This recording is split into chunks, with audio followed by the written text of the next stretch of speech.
સુરત મહાનગરપાલિકા દ્વારા ભીમરાડથી સિદ્ધાર્થનગર થઈ ડિંડોલી જતા માર્ગ પર નવીન ફ્લોરિંગ ફ્લાયઓવર જંકશન પાસે ₹34 કરોડના ખર્ચે નવનિર્મિત ફ્લાયઓવર બ્રિજનું કેન્દ્રીય જળમંત્રી સી.આર. પાટીલના હસ્તે લોકાર્પણ કરાયું હતું. સુરત નવસારી રોડ ક્રોસ કરતા નવીન ફ્લોરિંગ ફ્લાયઓવર જંકશન પર આવેલા આ ફ્લાયઓવર બ્રિજની લંબાઈ 502 મીટર અને પહોળાઈ 22.5 મીટર છે.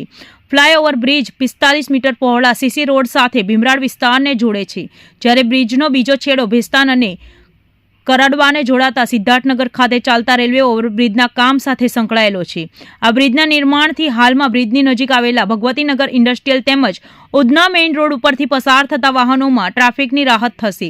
ભવિષ્યમાં સિદ્ધાર્થનગર રેલવે ઓવરબ્રિજના કામની પૂર્ણતા બાદ આ ફ્લાયઓવર મારફતે રાષ્ટ્રીય ધોરીમાર્ગ 48 થી 53 તેમજ સુરત એરપોર્ટ તરફ નવી સમારત કનેક્ટિવિટી ઉપલબ્ધ બનશે, જેના કારણે આ વિસ્તારમાં ઔદ્યોગિક વિકાસને વેગ મળશે.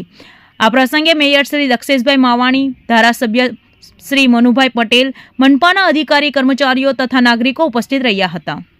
આપ જોઈ રહ્યા છો ગુજરાતની સૌથી પહેલા ખબર આપતી Surat express news channel director Rajesh Mangleni સાથે.